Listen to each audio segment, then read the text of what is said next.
Well, welcome. So everyone here should have one of these guides here that Kayla put together, and it really will help you kind of follow along to the presentation, and you can take it home, obviously. And if you have interest in building your own life thesis and an investment thesis from today's presentation, you kind of have the format that I follow when I put together my life thesis and investment thesis for myself personally. As you see here from the presentation, starting with an investment thesis, I'm currently reading. Ed Milet has a really good quote in his book. He says, "To be happy, successful, and productive, operate out of imagination, your dreams, and your vision." So tonight is really just about creating your own plan, your own roadmap by which you're going to move your life forward and move your investment strategy forward for yourself. And we'll be discussing, how to build an investment thesis that serves really as an extension of who you are and what you're looking to accomplish in life. So a little bit about myself. I'm one of the partners with Sean. We manage Bequest, and Bequest is really like a family office where 2/3 of the assets are owned privately, and then 1/3 is investor driven. So we co-invest with our investors, and we invest in real estate and energy assets that produce cash flow, and that's our philosophy there. It's a 4C philosophy with our investment. For my background, I've been a business owner for over 20 years, had a government contracting company in D.C. That my wife and I sold in 2013. I've been a landlord since 2009. I've been buying pools of mortgages from the secondary mortgage market since 2013. And Sean and I have gotten together. He brings a lot of sophistication, a lot of the corporate mindset to the relationship. And we've been able to grow as an organization as a result. So I'm not a financial planner. We are really just a group of investors here at heart. So that's my disclaimer. So I view life thesis as more like the water that by which your investment thesis boat sails on, if you will. And I take how to construct a life thesis from Rich Dad, Poor Dad. If anyone's read Cash Flow Quadrant, one of his best books, and in that book, he has a philosophy called be, do, have. So, in order to achieve success in your life, you need to be a specific person that's able to receive success. And then you need to do the necessary actions that lead you to that success in order to have the actual success, which is based on the actions that you're taking to achieve the results you're looking to achieve. So I took this concept from Cash Flow Quadrant, and I used it to serve as an outline for building a life thesis.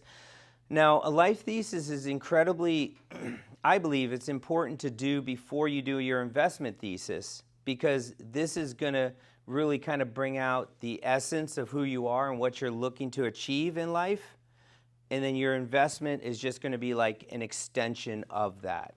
I wanted to just kind of give you what some of my be, do, haves are. So B is who you are.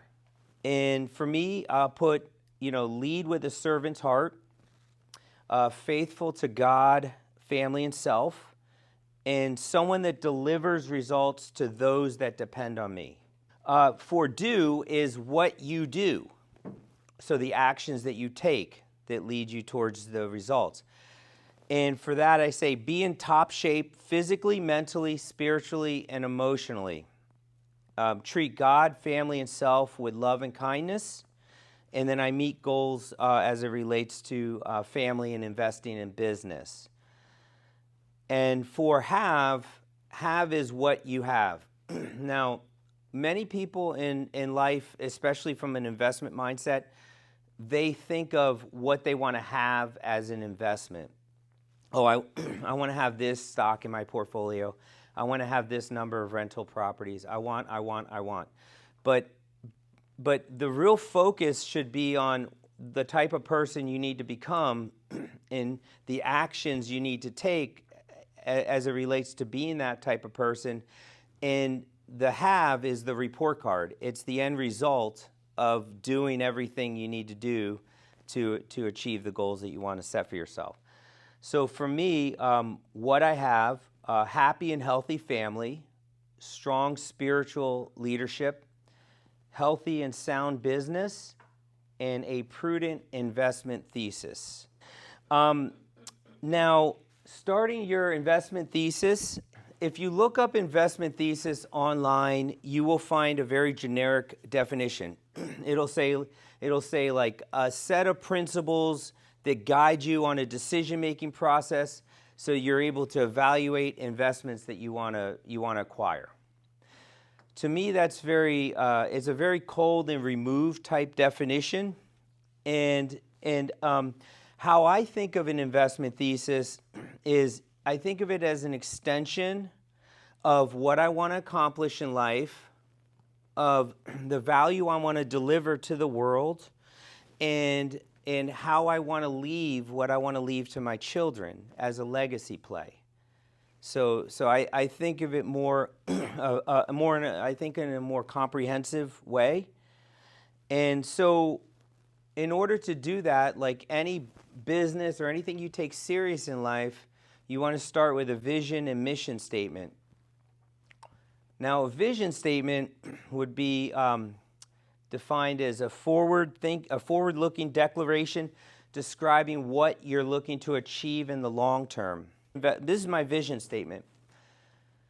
I generate XYZ in assets under management by this date, let's say July 2028, and then let it roll into DEF, monthly passive income, so we can travel the world. So mission statement is a declaration of your core values, your purpose and focus. So if you look at like artwork on the wall, those are our core values. We do morning meetings every morning with about 15, 20 people that work here. Commitment, perseverance, results, integrity, and teamwork. Those are our core values. So my mission statement is prudent investing that leads to sustainable generational wealth for the Saenz family. That's my last name. So next we have parameters, defining parameters. You can custom build your investment boat any way you want it to look and be, but you're going to have to pay the price to accomplish the goals that you set for yourself. And so the first goal I have, assets under management objective. So this is really a look into oneself where you want to think about quality over quantity. You want to think about how your assets under management objective really ties into your vision statement, and then you want to add time sensitivity to the equation. Your objective is going to be determined based on what your passion is, what your expertise is. So the pillars, asset pillars is the next thing. So you really want to pick maybe a few pillars that you want to focus on. And these are asset classes you want to set up for yourself. So as a company, Bequest, we invest in real estate and energy assets that deliver predictable and consistent monthly passive income. So that's kind of our objective and the lens by which we look at investments. But for you want to look at areas of passion, areas of expertise to determine what those pillars are. You have to be extremely careful with your asset pillars because it is so incredibly easy in this world to focus on what's popular and what's deemed to be profitable. So here is where ongoing education is so critical so that you can really learn, you can really understand where your comfort zone is, and then stay in your lane, as you say. Now, asset pillars. I have 3 asset pillars personally. I let you know business-wise. Fixed income, real estate, and crypto are my 3 asset classes. So capital deployment is kind of your next topic, or the next thing to kind of key in on. And so I look at it 3 ways. First is considering lump sum. And now you want to understand, okay, I want to look around the house for all the loose change. I want to go, dig through as much money as I can kind of pull together, so then I can determine a lump sum amount I want to deploy towards the assets that I'm saying that I'm going to commit to. Then you want to look at, okay, well, I can deploy this much now. Now I want to look at dollar cost averaging. How can I invest into these opportunities on an ongoing basis, and at what frequency and at what amount during that frequency? So you want to understand, when you're investing into opportunities, can you additionally subscribe into those opportunities? And what are the limitations and what are the minimums that you can do it with? And these things are important to know. Then also, too, are there any liquidity events that are coming up in your future? And then how will you plan on deploying capital at that point towards your asset pillars? So, like, one thing, you have a goal, right? Goals are great, but to have commitment means you're putting action, you're putting passion, you're putting movement behind moving towards those goals. And that's what doing something lump sum is very important. The amount of money is irrelevant. It's building the habits, and building the plan, and then building the habits around the plan. Okay, so launching your boat, you'll want to determine what percentage to invest in each asset pillar. And then we just have like an example here James put together. So you want to look at risk-reward levels. So this can be like an internal search based on research that you've been doing for yourself in those asset categories, or learning about macro events or other factors, external factors that might affect asset prices over the course of time. And then you want to be careful, again, not to let external factors influence what you're putting together for yourself. And so what I've learned from landlording from 2009, I learned about passive income, but with real estate investing, you always have tenants, you always have challenges.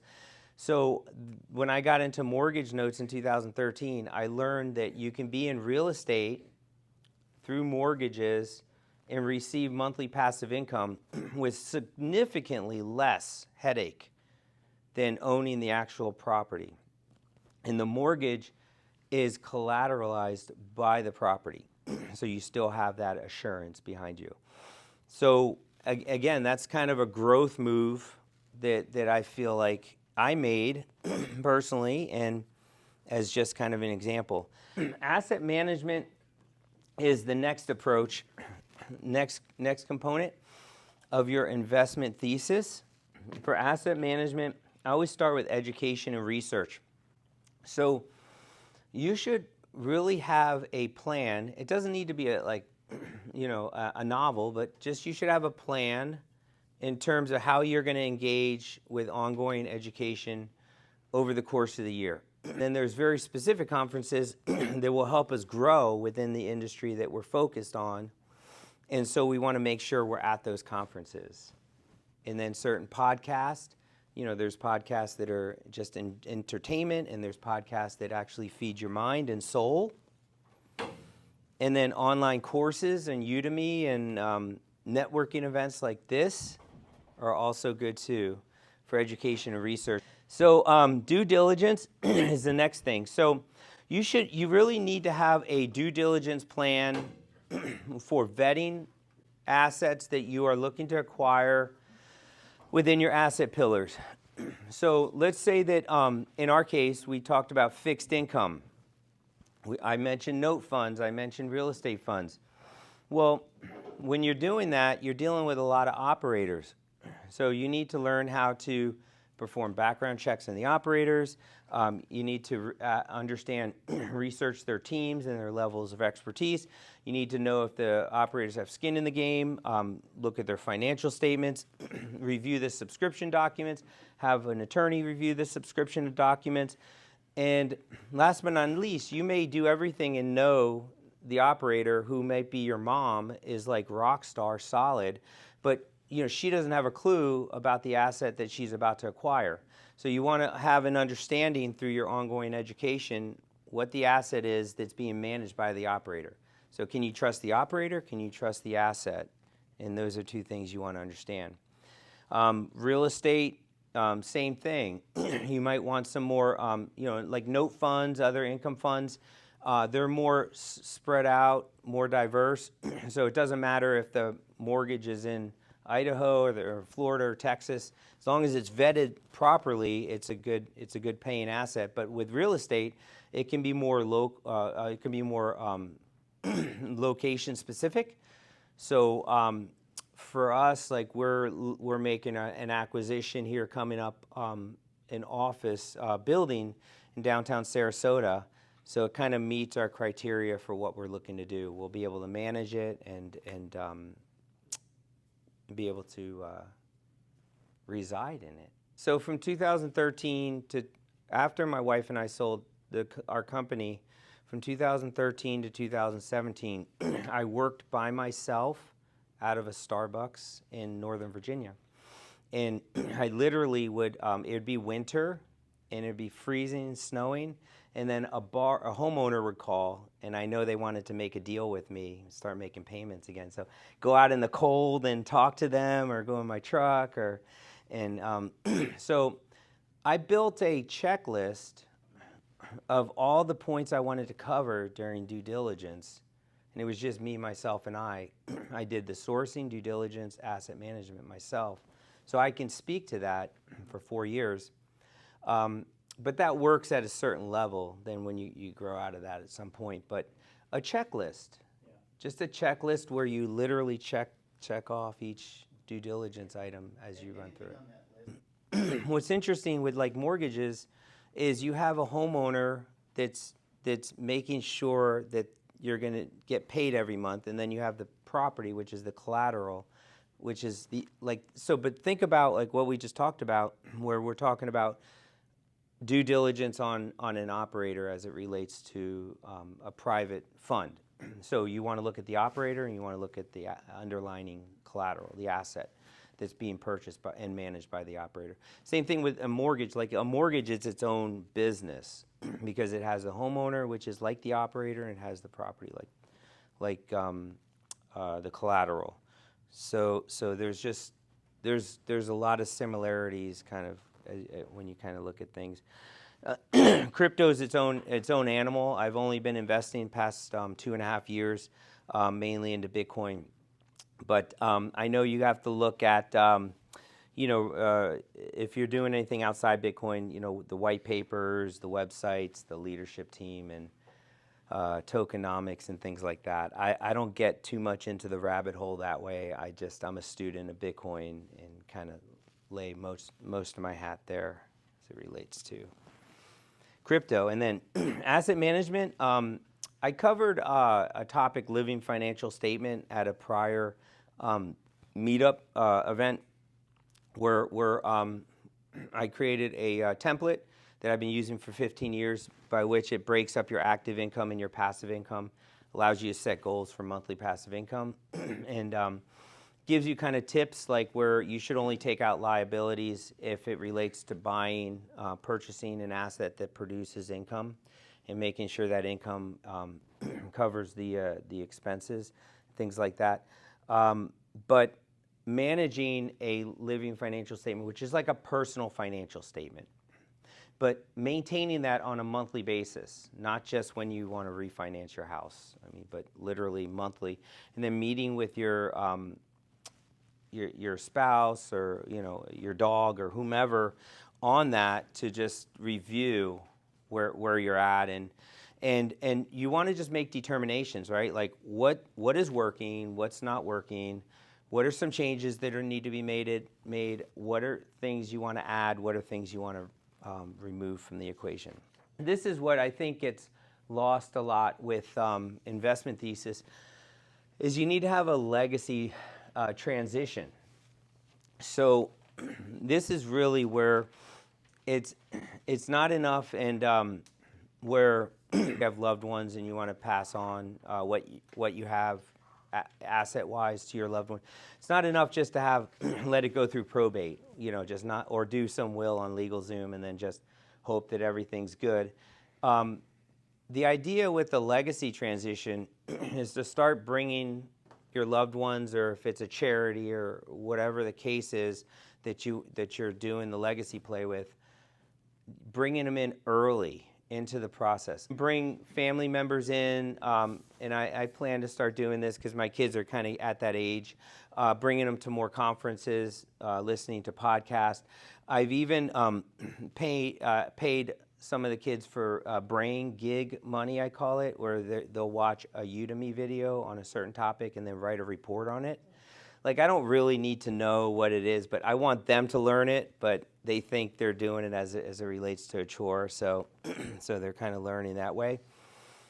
And so education and research, but at this point, you kind of already have the pillars defined. You have your asset management goals. You have your breakouts for deployment, and you have all this defined. So now it's really placing energy into transferring this knowledge and your expertise to the people you're going to be leaving this with, and then having them help you grow your portfolio. And last but not least, I wanted to, most of you know, we have two income funds paying 8 to 11%. We pay on a monthly basis, so it's monthly passive income. And our mission's always been to spread monthly passive income to the world.